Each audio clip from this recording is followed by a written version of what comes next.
Today we're going way back, really ancient stuff. Oh, yeah, we're talking old school today. Ancient texts. We're diving it into a song of triumph.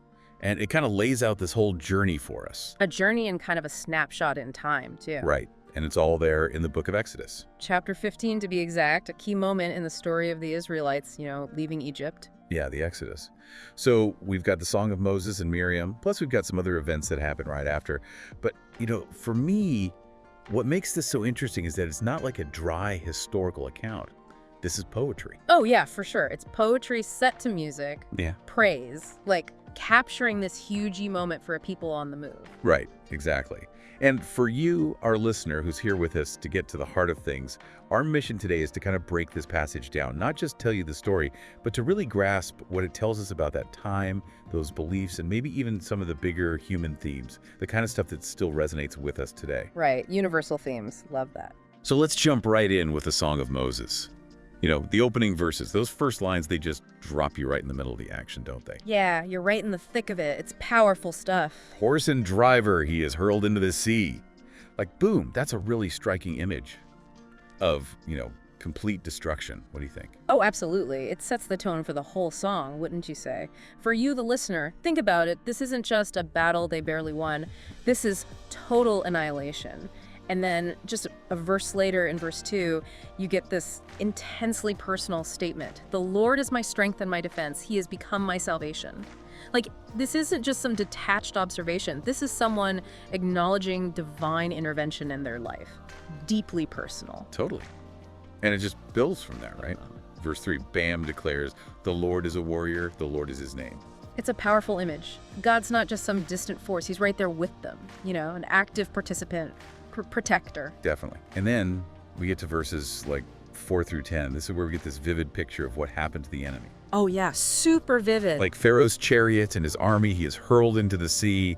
The best of Pharaoh's officers are drowned in the Red Sea. Like, wow, it's intense. And what strikes me? It's the contrast between the enemy's big talk in verse 9, all I will pursue, I will overtake them, I will divide the spoils. But then they're wiped out just like that. Verse 8 talks about the blast of your nostrils, and verse 10 just says, by your breath, gone. They're so confident, and then poof. So then we get to this question in verse 11. Who among the gods is like you, Lord? It's almost like a challenge, isn't it? Totally. It's drawing a line, emphasizing this idea of God's uniqueness and supremacy, like majestic in holiness, awesome in glory, working wonders. I mean, that's powerful stuff. The huge E statement about God's power, for sure. Okay, so we've got this dramatic defeat, a powerful declaration of God's power. But then things shift, right? Yeah, things change. Around verse 13. It's not just about the past anymore. Now it's about the future. It's about the promised land. The journey ahead. In your unfailing love, you will lead the people you have redeemed. The victory is just the first step. It's the beginning of this much bigger journey. So for you, what does this transition mean? Well, it means the story doesn't end there. Think about it. This song points toward what's coming next. There's this sense of divine purpose, leading the people to a specific place, God's holy dwelling. It suggests this long-term plan, not just one rescue. Right, like a whole new phase is starting. And then it gets really interesting. Verses 14 through 16 talk about what this whole event will mean for other nations. Fear, trembling, terror. It's like this ripple effect. Yeah, it's like a shockwave. This victory is a big deal. It establishes God's power and reputation on a bigger stage. So it's not just about one group's freedom. It's like a message to the whole world. Exactly. Right? It's like, hey, world, pay attention and look at that stillness. They will be as still as a stone. It's profound. Yeah. Profound respect, profound fear. And then, boom, verse 18. The Lord reigns forever and ever. Mic drop. This isn't some temporary win. This is about forever. That's it. That's the point. It's not just about one battle or one moment in time, right? For you, it frames everything. It places this historical event in this much larger, timeless context. It's about God's ultimate power. So powerful. And then verse 19 is like a wrap-up, almost. It reminds us of the miracle, the contrast. Egyptians in the water, Israelites walking on dry ground. Okay, so that's Moses' song. Powerful stuff. But then Miriam and the women come in. It's like an echo. Oh, yeah. It's a response, a communal one. Yeah. Verse 20 introduces Miriam, the prophet, Aaron's sister. She's leading the women, and they've got timbrels. They're dancing. It just underscores how important this is for everyone. The women are vital in expressing this joy and gratitude. A communal celebration.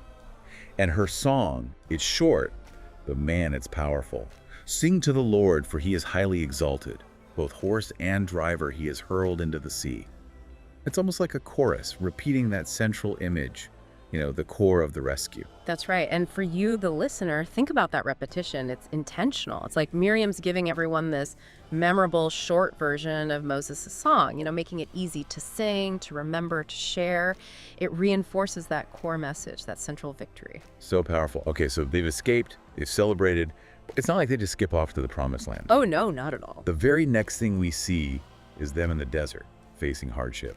Yeah, verse 22, they go into the Desert of Shur, and for 3 days they can't find water. It's this harsh reminder that even after huge victories, there are still challenges. 3 days without water. Wow. And then they get to Marah. Verse 23, they find water, but it's bitter. Undrinkable, hence the name Marah. And how did the people react? Oh, they grumble, they complain. It's so human, isn't it? What are we to drink? It's like, man, they just had this amazing miracle. And then this. It's like a reality check. For you, the listener, think about it, that bitterness. It becomes symbolic, right? It represents their dashed hopes. Like, we thought it was going to be easy from here. Maybe even questioning, are we really sure about this whole thing? It's that tension, right? The highs and the lows of any journey. But then we get to verse 25. Moses prays to God. And what happens next is super interesting. God doesn't part another sea. He shows Moses a piece of wood, like an ordinary piece of wood. And he tells Moses to throw it in the water. And that water, the bitter water, becomes drinkable. It's such an interesting miracle, isn't it? It's not this big flashy thing. It's very practical, meeting a basic, immediate need. A different kind of miracle. So what do you make of that? For me, it shows us something about God, doesn't it? It's not just about the big dramatic stuff. Sometimes it's about those smaller, everyday interventions. Plus, I love that it's a piece of wood, something so ordinary. It's like a reminder that solutions can come from unexpected places. Maybe we need to keep our eyes open to those possibilities. Yeah, like sometimes the answer isn't what we expect. And then at Marah, there's another key moment, right? In verses 25 and 26, God gives them this rulebook instructions. It's all about obedience, doing what's right, following the commands, keeping the decrees. And then there's this promise. If they do these things, they'll be protected from the diseases that hit the Egyptians. And then this big statement, I am the Lord who heals you. What's the main message here for our listener? Well, it's pretty clear. It's not enough to just be rescued, right? This is about a relationship. God expects them to be faithful, to obey. And the promise of healing, that's huge E. It shows God's care. It shows his power over their well-being. But there's this condition, right? They have to follow the instructions. It's like a new agreement, a new way of life. And then to really drive home this point about God's provision, they arrive at Elim, verse 27. And it's like paradise, right? Oh yeah, total contrast. After that harsh desert, the bitter water, Elim is this oasis. 12 springs, 70 palm trees. Abundance. Incredible. So what do you think Elim symbolizes on this journey? Well, for you, the listener, it's a reminder. Even when things are tough, even when the journey is hard, there's still hope. Elim shows them and us that God provides. It's encouraging. And those numbers, 12 springs, 70 palms, that's not random. I think it points to completeness, like more than enough for everyone. Wow. Okay, so for our listeners, let's bring it all together. We've seen a lot in this passage, this powerful shift from this incredible victory at the Red Sea, captured in those amazing songs, to the reality of hardship in the desert. It's like the emotional roller coaster of life, isn't it? One minute you're celebrating, the next you're struggling. And it's fascinating to see those human reactions, those very real emotions. Absolutely, and I think there's so much symbolism here that's worth reflecting on. Water, for example. It's this force of destruction for the Egyptians, but then it's essential for life.